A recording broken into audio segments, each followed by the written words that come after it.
Well, hello there, and welcome. Oops, that's what I meant to do. Hello there, and welcome to another Minecraft episode.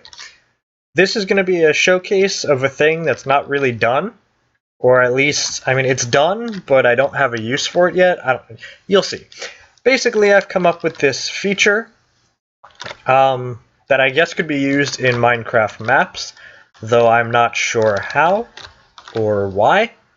Anyway, I just thought it was cool that I got it to work properly. And yeah. So what is this thing? Well, if we press this, it says generating terrain. And if we look over there, these platforms start generating. And yes, they alternate colors. That's the easy part. The interesting part is that the position of these platforms, each one is one higher than the last one, which is why it's building up, but the X and Z offsets are completely random within a range. That range is easily changed with a single number. In one command block there, you change one number and it will change how far the range is. If you go too far, then you have to change another number in one of those blocks, but for the most part, it's one or two numbers changed to change how far these offset from each other. But I liked it about this far, which is about 10, I think. 5. At most 5 offset. Because that way it kind of stacks together. But yeah. So this system will continue building these up, and again, you can change the size of the platform easily. You can change the offsets easily. All of that stuff. You can even change how many colors there are and which colors are used. That's actually pretty easy as well. In fact, if I come over here and I show you what's in this command block, this number here, this active equals 3, that's the number of colors that you want to use. So if you change that to 5, it'll allow you to use 5 colors. If you wanted to change it to 7, it'll allow you to use 7 different colors. And then obviously you have to just add some command blocks to tell it which colors you want to use. And that's just right down here at the end. So each of these makes a different platform. So in this case, 3, I believe, is the green.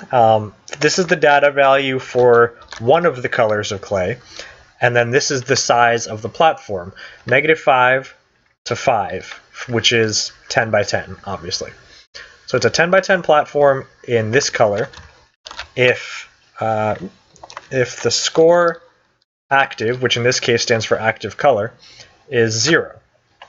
In this one, it's the same thing, only its score active equals 1, and its clay data value of 5, which is a different color. So basically you can just copy and paste that as many times as you want. So if you set the active value over here to 5, then you can add 2 more of these command blocks to the end and just copy and paste that and change the data value, and you'll get a different color. You can see there's some lighting glitches, which is kind of to be expected with the way fill works, but then as soon as a block up there is updated, that'll be fixed. See? But other than that, I mean, it constantly will build, and it'll detect when it hits the build limit and stop automatically. So this system, this part right here is the build limit detection. As soon as it hits build limit, this will tell you that it's hit build limit, which could take a while because this is a super flat world. So like it's down at level 4 that it starts. So 4 to 255 is quite a tall tower. So that'll go on for a while. But when it hits build limit, it will detect that. It will tell you it's hit build limit, and it will turn off the whole system so that it doesn't keep trying to build and lagging your game out. So yeah. Then, I guess I should just get into it and tell you how this works. So, every time this line here is triggered, which you can see it keeps pulsing. Well, yeah, see? It keeps pulsing. One thing to note is that the higher it's building, the longer it will take to generate the next platform. That has to do with the way it gets the height.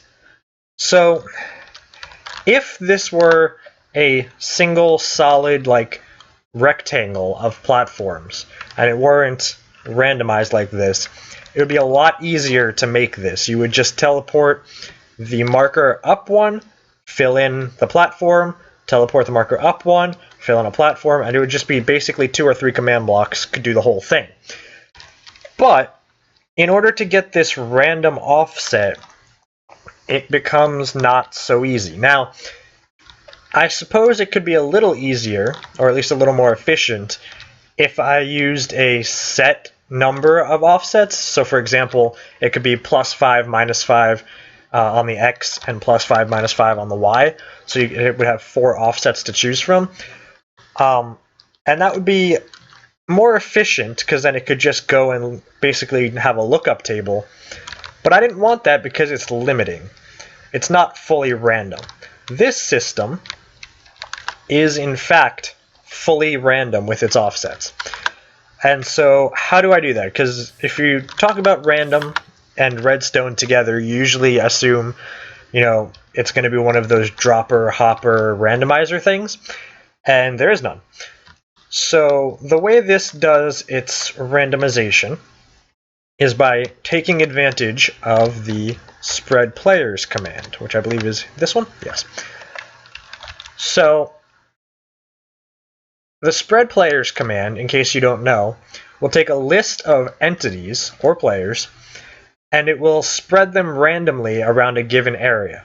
So you give it the center that you want to spread it around, the minimum distance between things, between entities, and the maximum distance away from that center that it should spread.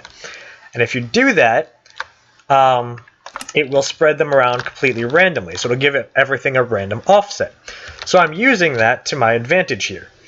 So basically every time this pulses, which it does when you first start the system, this pulses, and then also every time it finishes building a platform, it triggers this line, which causes this to pulse.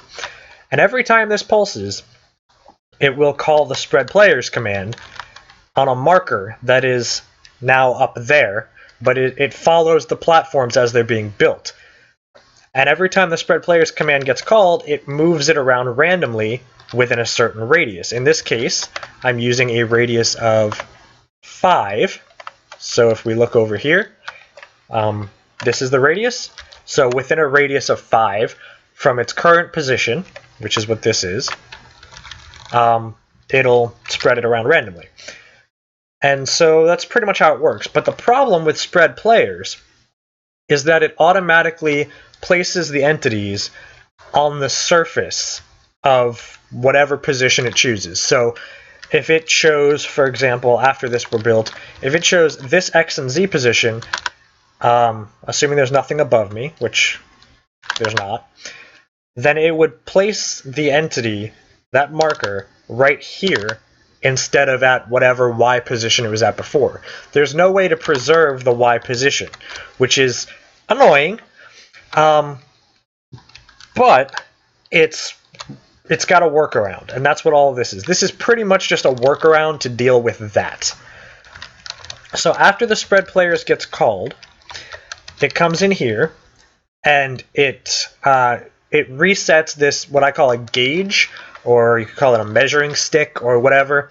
It's another marker that basically is only designed to measure the current height of the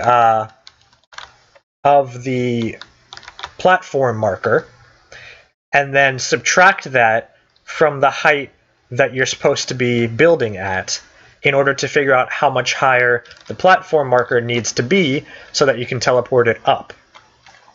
So that's a little confusing. So I'm going to get into a little more detail. I'm not going to show every command, I don't think. But one thing to note is that I am using area effect clouds as the markers. Now, most of the time people will use armor stands. Excuse me. Most of the time people will use armor stands. But in this case, armor stands actually don't work out too well. And the reason is that armor stands are more than 1 block tall. Even the small ones are slightly more than 1 block tall. And that causes problems when you want to move up 1 each time. Area effect clouds, however, have no hitbox. They are 0 blocks tall, which means wherever their position is, that's all of their collision area, or their hitbox, which is important. So basically, the way this works is, it tells the, it stores in this height player, this fake player called height, or hashtag height, whatever you want to call it. In case you didn't know, by the way, with scoreboards, instead of a player name, you can use hashtag with any word, and it'll create a fake player. So you can store scoreboard data and work with it on the scoreboard, but it actually won't be displayed on the side or wherever you display that score, so that the players don't see it. And because it's not actually associated with a player or entity, there doesn't have to be an entity or player in the world to still keep track of it. So it's very useful. But that height stores the current height, or rather, it stores the current height of the platforms. So like if it was over here, it might be like 5, and then up here would be 7, and then 10, and whatever. So it stores the current height, and every time this pulses, if I can see, the first thing that happens is it adds 1 to that height. So it says, okay, we're here, now we're going to be moving up here. And then we take that gauge, that measuring stick, and we set its value of height to the same thing. And the reason we want to do that is because we're going to be changing the value of the gauge's height, but we don't want to lose the current position. So that's why we have that fake player. So we copy that over from the fake player that stores the current position into the gauge. And then what we do is we set the cursor, which is that marker up at the top, we set the cursor's height to 0, and it sort of does a fresh reset of it. It doesn't know how high it is anymore. And then the last thing we do is we set the gauge active to 1. So active basically just says which phase of the process we're in. So when active equals 0, it's not doing anything. When active equals 1, then it is currently trying to see how high that cursor is. And when active equals 2, it's actually moving the cursor back up to the right position. So when you spread players, like I said, it'll move it around randomly, but then it might move it up or down, usually down, all the way to the surface, and that's bad. So every time a new iteration starts of this, it pulses over here. And this little setup is basically a way to have a repeating command block that turns itself off after its process is complete. So what we do is we have this repeating command block set to needs redstone. So it'll be 20 ticks per second, but only if there's a redstone signal. So when this redstone signal is off, this turns off and it saves on lag. But every time this pulses, it sends a single pulse across here, which actually, the only reason I'm using this repeater and this here is to make sure it's a 2-tick pulse, because I've noticed if it's a 1-tick pulse, it doesn't always work. But yeah. Oh, also, when it pulses over here, this command block triggers, and all that does is set this success count to 0, which turns off this comparator. Because if I didn't do that, this comparator would stay on, and then you'd never get another pulse out of here. So, yeah. Right. But anyway, so this is a clock that is only active when this is on. So when this pulses, this clock turns on. But this clock is where the main kind of processing goes for measuring how tall the cursor is, or how high it is, I guess. What this does is it executes on the gauge, and it looks for the cursor as long as the dy, which is the volume of y, is 255 or less. Now, the thing to note is that because this is a positive value, what it's saying is that the cursor has to be above the gauge in order for this to work. If the cursor is below the gauge, then it won't actually trigger. And that's sort of the crux of the whole system. Because what this does is it says, okay, we look at the gauge, and then we see any cursor above it and add 1 to its height. And then if that's true, this is conditional, if that works and we found that cursor, then we teleport the gauge up by 1. And then the process starts all over.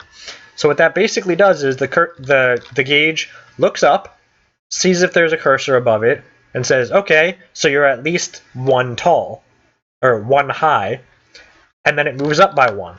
And then it looks again and says, okay, you're at least 2 tall, and then it moves up, and then it looks again and says you're at least 3 tall. And it keeps doing that until it looks up and it can't find anything anymore. It can't find the cursor, and it says, oh, okay, so you're not taller than whatever value we have stored. And that's when it goes on to the next part of the process. And so basically, as soon as this can't find the cursor above it anymore, this will fail. And when this fails, this output will turn off. And this output is coming back around here and powering this block. So once this turns off, it stays off. In addition, once this turns off again, this little torch here will turn on and trigger this, which is basically just the blocks to send it into the next phase of the process. So the way that works is the first thing we do is we set the gauge's active score to 2. So in other words, like I said, each active value, 0, 1, and 2, is a different phase of the process. So this says we're going into phase 2. And then we subtract the cursor's height that we calculated from there from the gauge's height.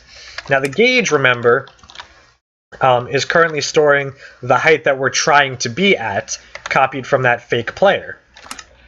And so what we're doing is we're saying, okay, this is the height, this is the height that we want to be at right here. And now we're going to subtract the height that we're already at, and that'll give us the difference, and it tells us how much higher we need to go. So that, so that tells us how much higher the cursor needs to be. And then we teleport the gauge to the cursor's position. And the reason we do that, so if we come over here, we go and teleport the gauge up by 1. So what we're going to be doing is taking that gauge and then moving the gauge up the amount that we've said we have to move. And then once we hit that position, then we're going to teleport the cursor to the gauge. And we're going to do that just so that we can keep the gauge, we can keep everything working with the gauge instead of the cursor. So the height that we have to move is stored in the gauge, so we're just going to be teleporting the gauge. But because of that, we have to teleport the gauge to the cursor first because we don't know the x and z coordinates of the cursor. So this way, they'll match up with the gauge at this point. So it basically jumps to the gauge's position and then starts moving up. And every tick that we are in phase 2, active 2, the gauge will move up. And then if the gauge has a height, a height difference that is greater than or equal to 1, we will subtract 1 from it. And then basically that'll just continue until it's less than 1. And that'll happen once we've moved exactly the right amount of distance vertically. Then the next thing is we test for if the maximum height or the maximum value of the height is -1. Now this can happen for a number of reasons, but basically what that's saying is we need to move down instead of up. And that can happen if the gauge starts out above the position of the cursor, or if the height to move to is below the position of the cursor, or if the cursor gets moved up somewhere, so it gets spread around, and like say there's a naturally generated mountain that it gets moved up to, then it might be higher than the height that we're trying to go at and we need to move down. So there are tons of reasons that could happen, but if it does, then these original ones, these original teleportation code, are not going to work, because this is checking if the height is positive. So we just basically replicate these two commands, but we just check if the height is negative and move down instead of up. And then the same thing here, if the height is negative, then we add 1 to the score to get it closer to 0. So that basically sort of handles it like an absolute 0 kind of thing, but moves it in the proper direction based on the sign of the difference of the heights, if that made sense.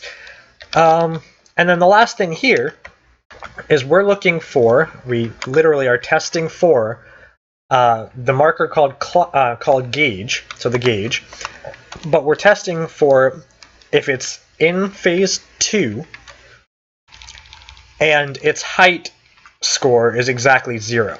So remember, if it's positive, or if it's moving up, it's going to be positive. If it's moving down, it's going to be negative, but we're constantly pushing it towards 0 every time we teleport. So at some point, it's going to hit 0, and when it does, then we know that we've moved the exact amount that we need to. So when that happens, it'll be detected by this, and that'll send a comparator output over here, and this triggers the final phase of the process. And what this does, it does a couple things. The first thing it does is it teleports the cursor to the gauge. So remember, the whole time we've been moving the gauge up and the cursor's been staying in place. So now, once we've moved it up to the right position, now we move the cursor to the gauge's position, and that moves the cursor back up where it should be. Then we move the gauge back down to a y of 0. And that's just to sort of reset the system so that the next iteration, the gauge will start from the bottom and move up. I am not going to make a joke. There's a song joke, but yeah, no. Anyway, yeah. So we reset the gauge's y position. Note that we don't reset the x and z position because we want to make sure it's within the offset of the cursor for the next iteration. And the cursor, after many iterations, could move all the way like over there, as you can see, and then it won't be picked up if we move the gauge back there. So we just keep the gauge at the same x and z position and just move it down to a y of 0, right? And then we set the gauge's active score to 0. So this says, okay, phase 2 is done, we're starting over, now we're not doing anything anymore. And then we take, so the rest of this just determines what colors of platforms to build and actually builds it. So what we do is we take, we blah, blah, blah. Okay, so we go to the cursor and its active state equals the height,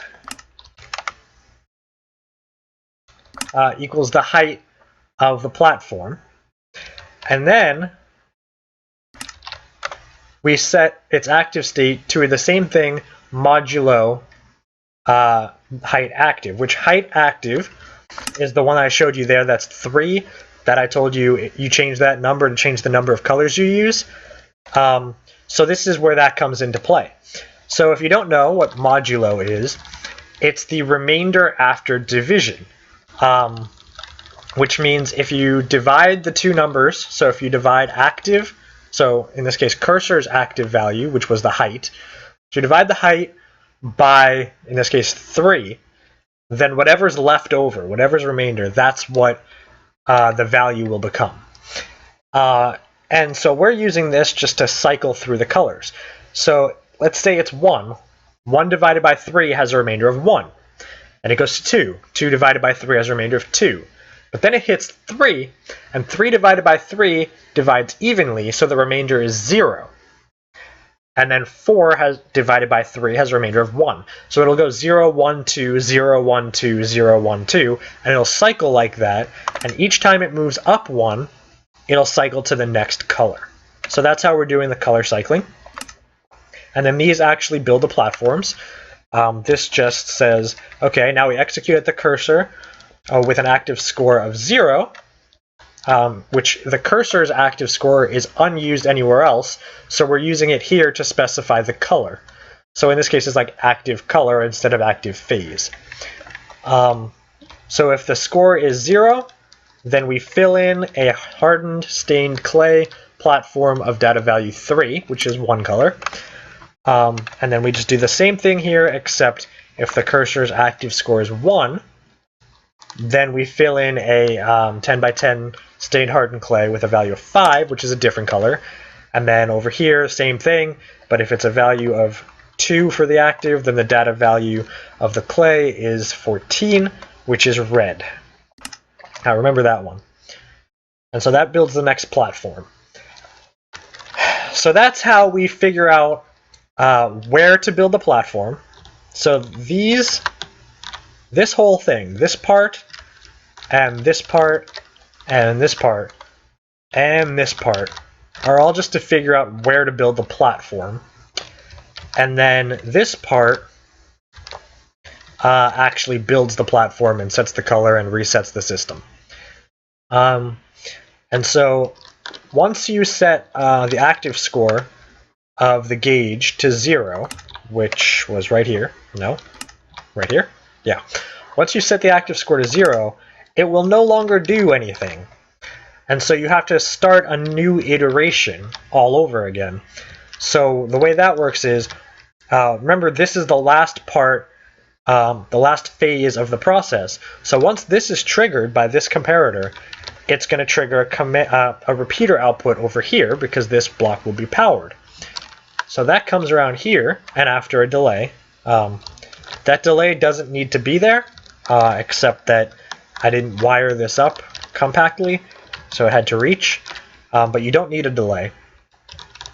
But what happens is once that last phase happens, it'll come around here, and then it'll turn this torch off, which lets this torch turn on, which triggers another phase, or another iteration. And the whole process starts over again. And as soon as that happens, by the way, the active score of the gauge gets set to 1, which means that this no longer finds a valid entity because it's looking for an active score of at least 2, and so this turns off, which turns off the reset, and that's why it's pulsing. So that's how all of that works. And then the last thing is just the detection to see when it's hit build limit, which it still hasn't, surprisingly. Well, I guess not surprisingly. Like I said, it gets slower the higher it goes because it has to run through more ticks to determine how high the cursor is. And this is a super flat world down at level 4, so it could take a while to reach the top. But the way this works to detect whether it's hit the build limit is very simple. We're just checking whether the height that we're trying to go to is between 0 and 255. And that's it. And we're using the scoreboard player's test command, which literally just tests if the value is between this min and this max, and outputs true or false. We keep that on a repeat so that it'll constantly test. So as soon as the height goes up above 255, it will no longer be between 0 and 255. This will output false. And that'll turn this torch on, which does two things. The first thing it does is just tells you that it's reached the build limit. And then the next thing it does is it sends a constant signal into here, which keeps that torch off and stops the next iteration from ever occurring, which turns the whole system off. It's kind of like an emergency brake, if you will. And then if the build limit, if the height goes back down below the build limit, so you press a button or something and trigger it and lower the height again, then this will turn off, which unlocks this, but this will also turn on. And when this turns on, this is just a pulse generator, so it just triggers a pulse and starts the next iteration, and the whole cycle starts all over again. So yeah, that's how it works, and of course the player can be playing on this while it's building up, so it doesn't, you don't have to sit around and wait for it to build. It'll just constantly build while the players are playing. And like I said, you changed that 5 in the spread players command over here. You change this 5 to anything you want, and it'll change how far apart these spread. So if you change it to like 20, it'll spread very far, and you'll get platforms all over the place. If you change it to 1, you'll get very minor adjustments to the position and have almost a solid block, but with like little twists and turns. I picked 5 because I thought it was the most useful. But yeah, one thing to note is that in this command right here, if it'll load, yeah, so you have the dx and dy. So I already told you the dy is just a matter of determining whether this is, whether the cursor is above the gauge or not. But you do need the dx and dz. So as it turns out, or at least the way it seems to work this way, if you have any of these values without the others are assumed to be 0. So if you have a dy in here of 255, but no dz or dx, it's only going to look straight up in the same column that it's in for the cursor. But since the cursor is spreading around randomly, it might not be in the same exact column, and so it won't actually find it. So you have to give it a dx and dz, which is the volume along the x and z axis. In this case, I did 20 and 20 because I'm moving it around at 5. Originally, I was moving it around at 10, so I did 20 here. And then I started off with the execute command, if you don't know, allows you to specify relative coordinates to execute the command at. So in this case, I'm offsetting it by -10 in the x and z, and then giving it a volume of 20 in the x and z. So that'll be 10, basically a 10 block radius around it on the x and z axis. So if you were to set the spread player's radius to something like 20 over here, you'd have to increase those values, that 20 and that and the -10 and -10. You'd have to change those values to something high enough to encompass all the possible positions that it could spread to. Otherwise, there's a chance that the cursor will spread out of the detection range and the whole thing will just stop even before it reaches build limit. That could be a problem. So yeah. So that's how this works. And as I said, I used area effect clouds instead of armor stands because that dy looks 1 block above you, it looks 1 block above the gauge and then goes all the way up to build limit. But the problem is that because armor stands are slightly larger than 1 block, it might actually catch the bottom of the the bottom of the gauge might be in the same block as the top of the cursor, and so it'll still count it as being above it, even though it's actually below it. So that causes problems, and in order to fix that, I just went with something that was only 1 block tall or smaller, which is the area effect cloud. For those of you who don't know, that's a new thing in 1.9 that basically is designed for lingering potions, but it is very customizable in its data tags. So you can set it so that it doesn't actually apply a potion effect, and it's not visible, and it never goes away, because normally they fade out. You can make it not do that. And so it's very useful for things like markers here. It is a little annoying because you have to specify a lot of data in order to get it to be fully invisible and immortal. A lot more than armor stands, at least. But the benefit you get by having it be not more than 1 block tall really comes in handy. So how far are we from the build limit? We're up at 216. Okay. So it's gone up like 212.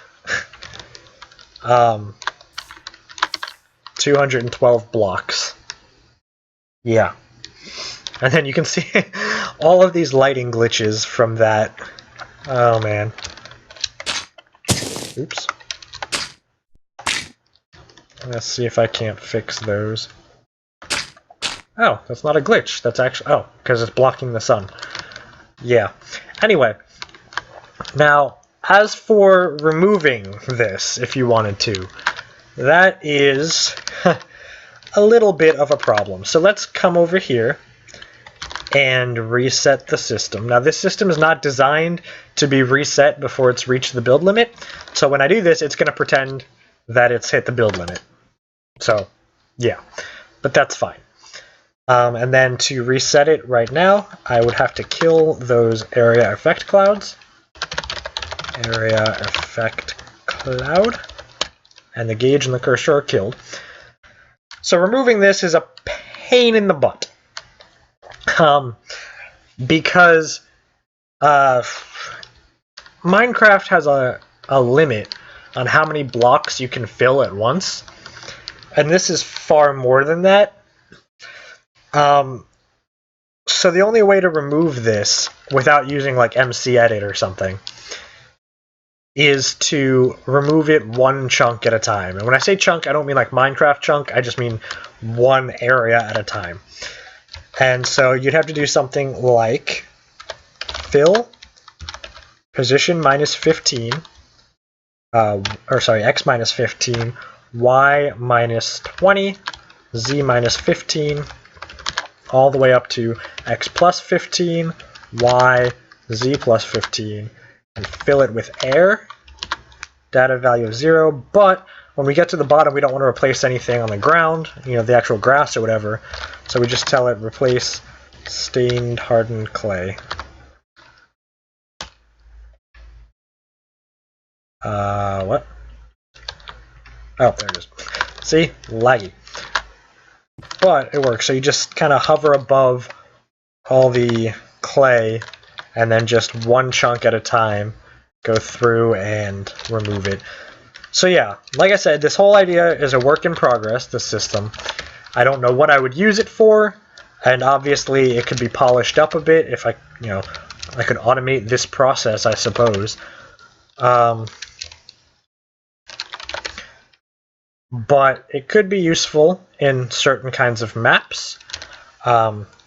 It's technically procedurally generated terrain.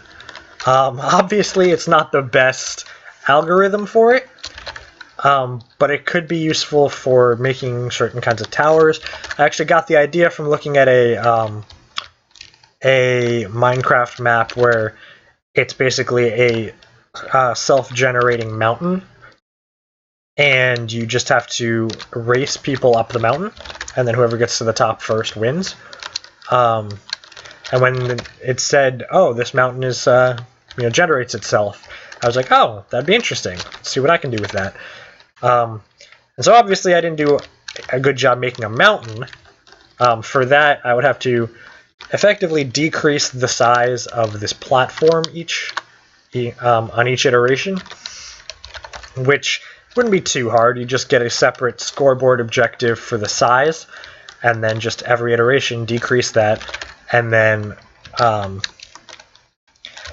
when it actually builds the platform, we check for if the value is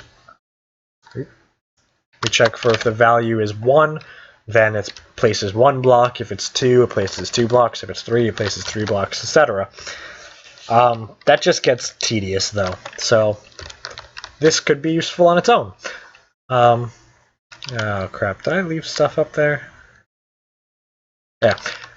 Anyway, I'll deal with that off camera. So, until next time. Wait, let me... Oh, yes. One last thing before I leave. Sorry. I recently was told by someone whose name I forget, so I apologize for that. But someone sent me a message and pointed out the fact that I now have exactly 500 subscribers. Now, by the time this video goes out, I might have a few more, but I just recently got around... I just got over 500 subscribers. And that's amazing. I mean, yes, if you compare it to some YouTubers that have millions of subscribers, then it seems small, but I'm not a major YouTuber. I just post videos that I feel are fun and interesting and helpful even. So yeah, thank you from the bottom of my heart to everyone who's subscribed. There will be a 500 subscriber special video, thanking you all properly, as soon as I can figure out what that would be. If you have any suggestions of things that you want to see on this channel, remember to post those in the comments below, as always. And for all you know, one of your suggestions could become the basis for both the 500 subscriber special and a new series. Yeah. So, as always, if you liked it, give this video a like, and subscribe if you want to. So until next time, keep climbing mountains. I think that's the best outro I've ever done.